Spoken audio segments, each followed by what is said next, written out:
All right, so I have a confession to make. 2023 was a tough year for me. We had some things go phenomenally well. We had some real challenges in a couple of areas, particularly in multifamily. I'm going to share, this is kind of a vulnerable post, so I'm going to share some things, some defeats, some lessons learned, some things that I really am taking away from this year.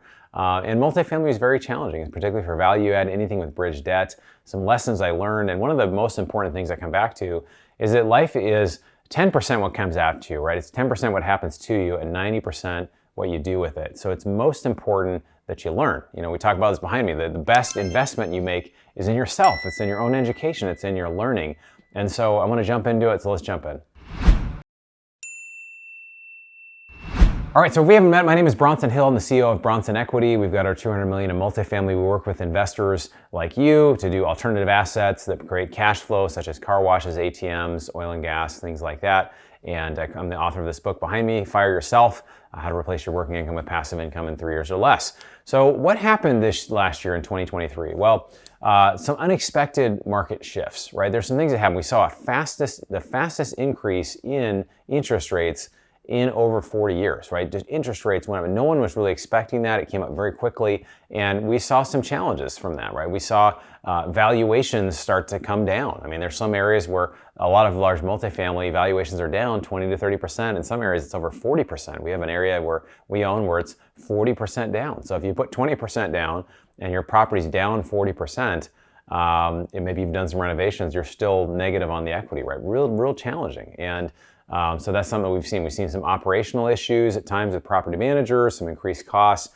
a lot of insurance, particularly in the Southeast and Florida. It's hard to even get insurance for some buildings, or some of the cost has gone up 3, 4, 5 times as much. And so we're seeing some of those issues, right? And so this will happen, and there's this idea that, markets will shift. And so being prepared for those things is really important. So I'm going to share some of the learning from these challenges, or learning from challenges that I got from this. So I've been a real estate investor for nearly 20 years, invested a lot of different things, a lot of different asset classes.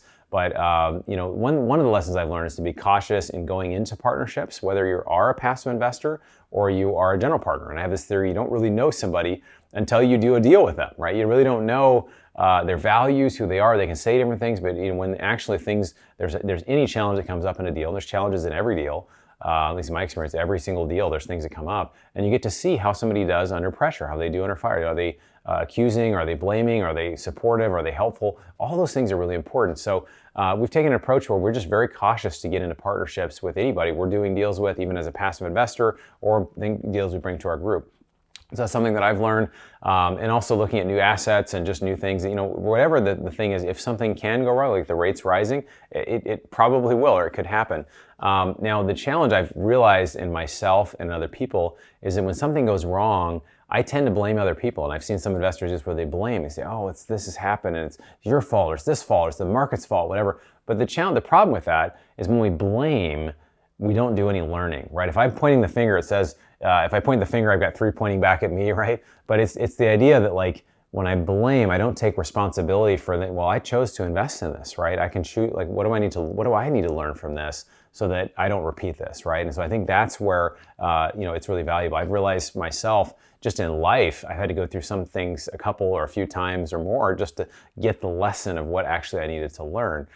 So one of the lessons was about bridge deals with multifamily, doing bridge debt.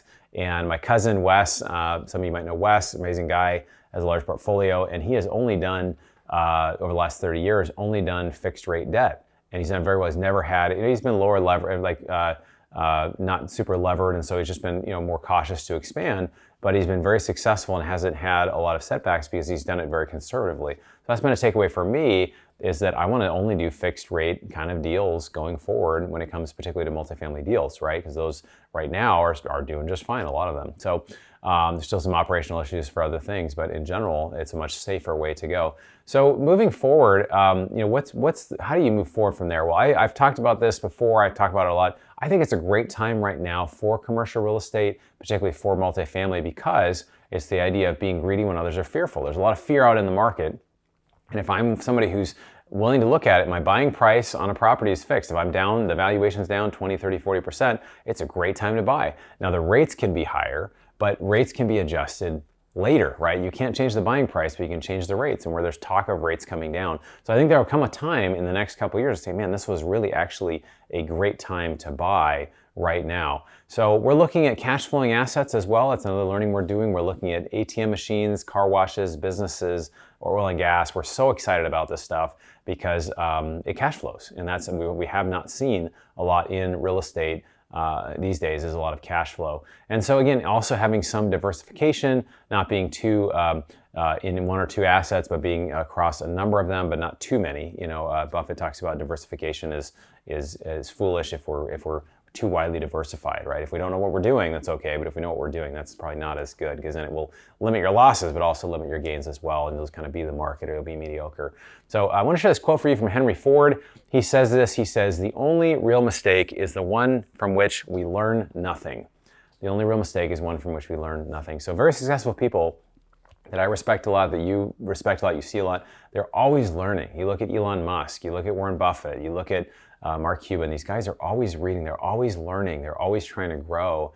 And I think that is a quality that I want to have, and I hope for you as well, that you have as well. So thanks for letting me share this with you. I hope you enjoyed this post. We'd love to see in the comments below your thoughts on this. And also, if you want to, do me a favor, and this would really help me out. Just what are some things that didn't go well for you in 2023 or 2022? Would you be willing to share those things below? We'd love to see. This is really how we grow. We collaborate by doing that. I have this video we did, this panel we did, the 2024 real estate risks and opportunities. A few friends. We had Ken McElroy, Jason Hartman, and Bob Frazier, a few friends of mine, and it's from earlier this year, but it's really valuable. I think I really recommend you check it out. So check it out up here. Again, it really help you on the learning side. And then if you haven't got my book, Fire Yourself, you can check it out on Amazon, anywhere that books are sold. And if you haven't joined our investment club, we have a link to that below. So look forward to catching you on the next video. Thanks for taking the time.